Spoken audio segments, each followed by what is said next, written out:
जय हिंद साथियों। आज हम बात करने जा रहे हैं विश्व भूगोल का एक इंपॉर्टेंट टॉपिक जो कि है विश्व की प्रमुख नदियां, जिसमें हम आज के लेक्चर में एशिया महाद्वीप को कवर करेंगे।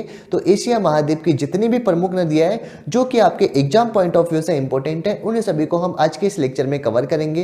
तो चलिए बिना किसी देरी के स्टार्ट करते हैं आज का हमारा इंपॉर्टेंट लेक्चर, जिसमें सबसे पहली नदी की बात कर लेते हैं यांगटीसी नदी के बारे में।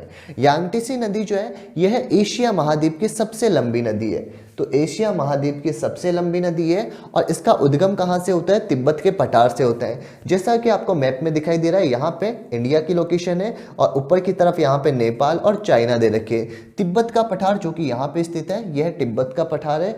और यांगटीसी नदी जो है ना, इसका उद्गम कहाँ से होता है? इसी तिब्बत के पठार से इसका उद्गम होता है और तिब्बत के पठार से बहती हुई ये कहाँ पे? चीन सागर के अंदर जाकर मिल जाती है। ये जो आपको यहाँ पे नदी दिखाई दे रही है, यही यांगटीसी नदी है, जिसका उद्गम तिब्बत से होते हुए कहां पे? ये चीन सागर के अंदर जाकर मिल जाती है। तो उद्गम कहां से होता है? तिब्बत के पठार से होता है, जिसे पामीर के पठार के नाम से भी जाना जाता है। और जाकर कहां पे मिल जाती है? ये दक्षिणी चीन सागर के अंदर जाकर मिल जाती है। विश्व का सर्वाधिक ऊंचाई वाला पठार जो कि कौन सा है? तिब्बत का पठार है। और इसी तिब्बत के पठार को किस नाम से जाना जाता है? पामीर के पठार के नाम से भी जाना जाता है। यांगटीसी नदी जो है ना, इसी के तट पर चीन के प्रमुख शहर, एक तो वुहान शहर और एक है संघाई शहर। तो वुहान और संघाई ये दोनों शहर कहाँ पे स्थित है? इसी नदी के तट पर स्थित है। चलिए नेक्स्ट नदी की बात कर लेते हैं। नेक्स्ट है अपने पास में हवांगो नदी। हवांगो नदी जो है ना, यह एशिया महाद्वीप की दूसरी सबसे लंबी नदी है और इसका उद्गम कहाँ से होता है? क्युनलुन पर्वत से।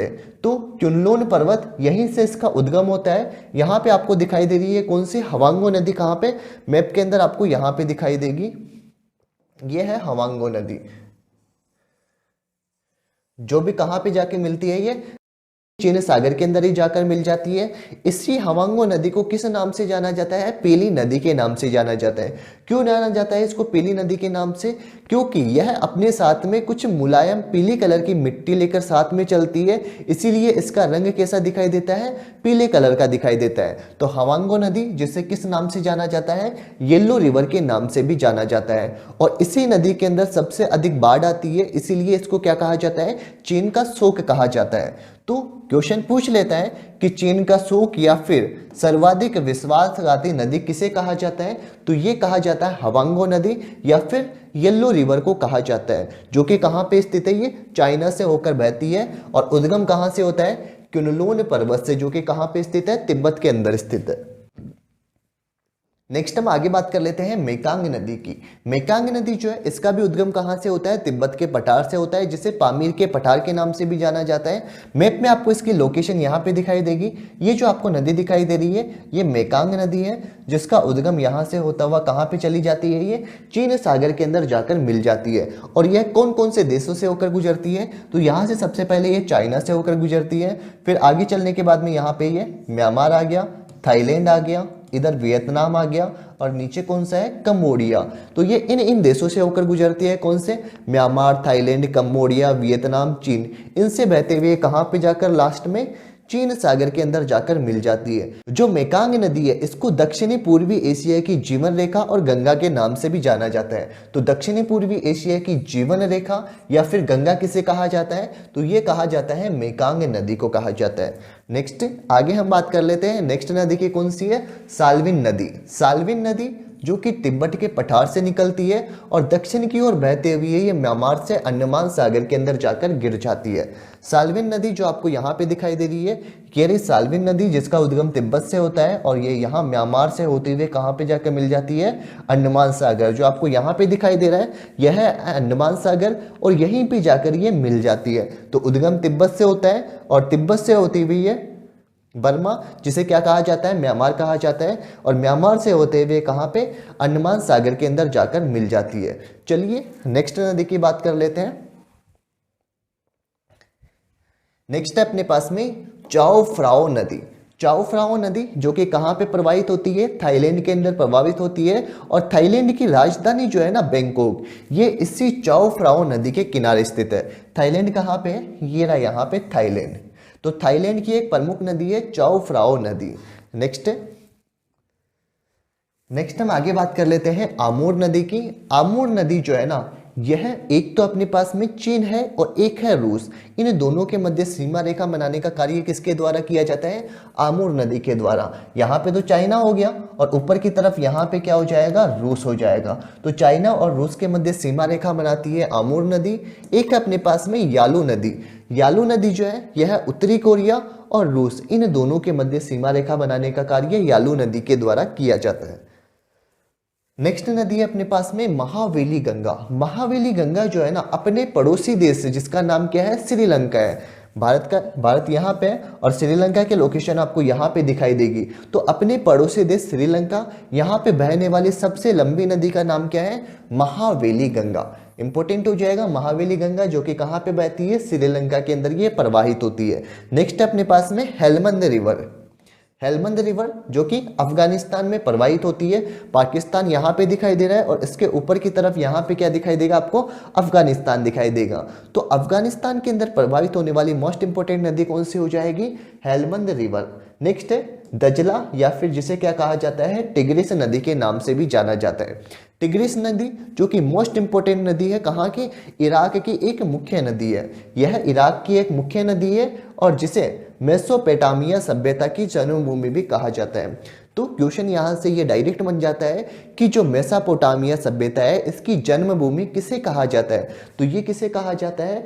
टिग्रिस नदी को कहा जाता है। टिग्रिस नदी के तट पर कौन सा?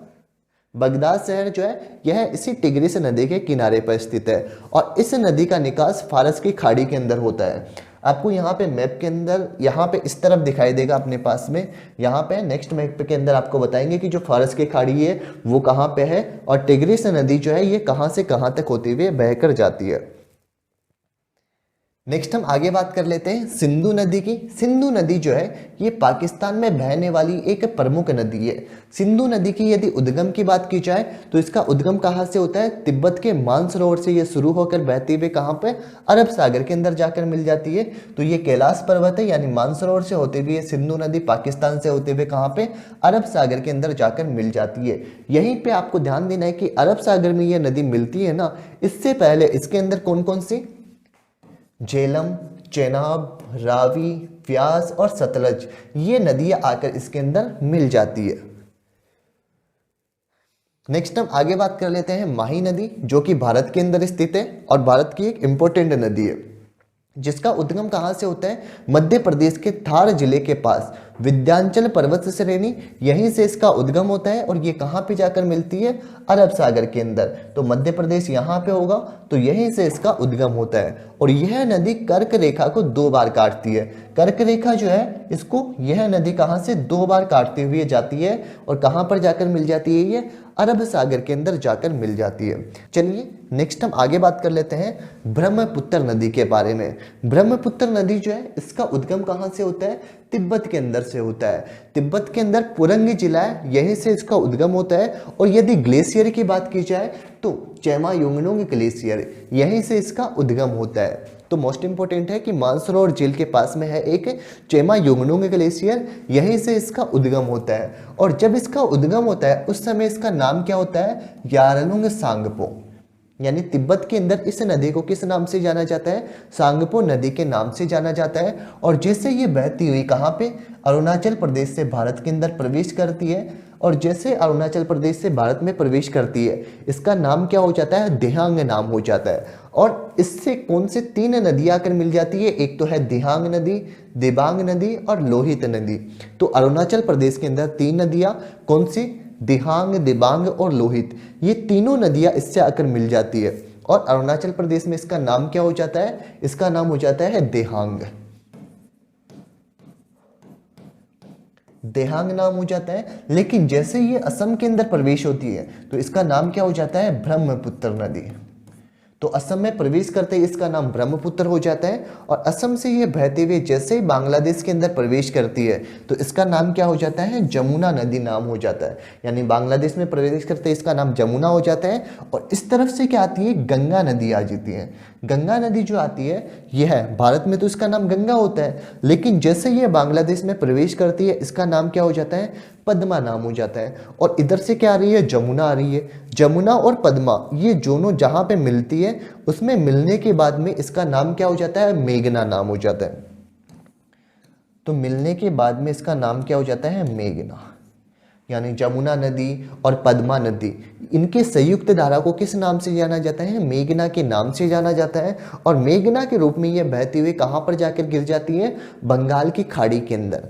तो मैंने क्या क्या बताया कि तिब्बत में इसको सांगपो के नाम से जाना जाता है, अरुणाचल प्रदेश में देहांग के नाम से, असम में इसको ब्रह्मपुत्र नदी के नाम से जाना जाता है, बांग्लादेश में इसको जमुना नदी के नाम से जाना जाता है, और गंगा नदी जो है इसको बांग्लादेश में पद्मा नदी के नाम से जाना जाता है। गंगा और ब्रह्मपुत्र जिसका नाम क्या हो जाता है, जमुना नदी हो जाता है। इनके संयुक्त धारा को क्या कहते हैं, मेघना कहते हैं। और यह मेघना नदी अंत में बंगाल की खाड़ी के अंदर जाकर मिल जाती है।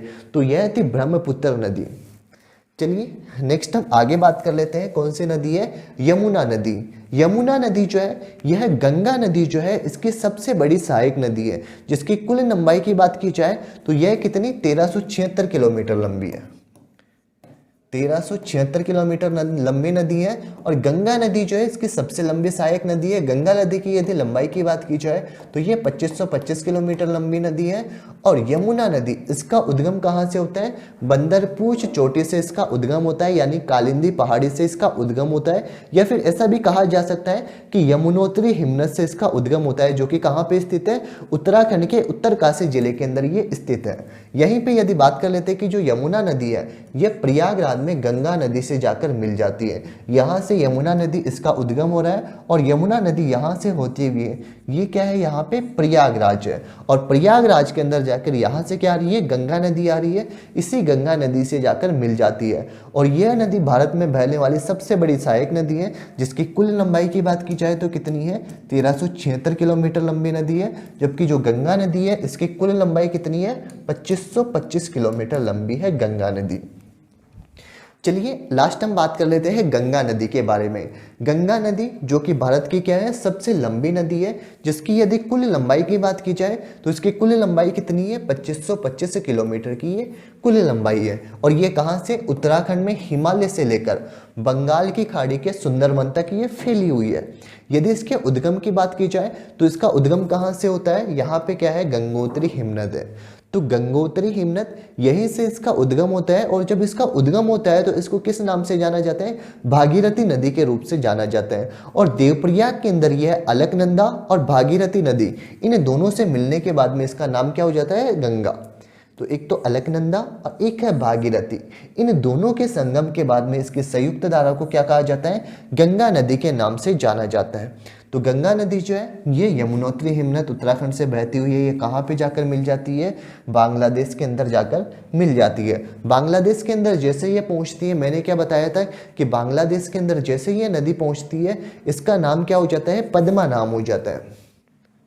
और बांग्लादेश में प्रवेश करने से पहले ये नदी जो है यह दो धाराओं के अंदर विभक्त हो जाती है। तो पश्चिमी बंगाल के अंदर ये दो धाराओं के अंदर विभक्त हो जाती है।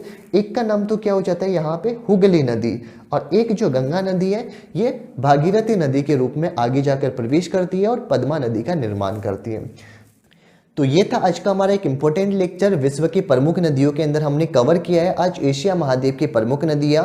नेक्स्ट लेक्चर के अंदर हम विश्व की प्रमुख नदियों के लेक्चर को आगे बढ़ाएंगे और जितनी भी प्रमुख नदियां हैं उन सभी को हम नेक्स्ट लेक्चर के अंदर कवर करेंगे। और उसके बाद में इन सभी नदियों से जितने भी MCQ प्रश्न बन सकते थे उनको हम डिटेल से कवर करेंगे। तो ये था आज का हमारा एक इंपॉर्टेंट वीडियो, एशिया की प्रमुख नदियाँ।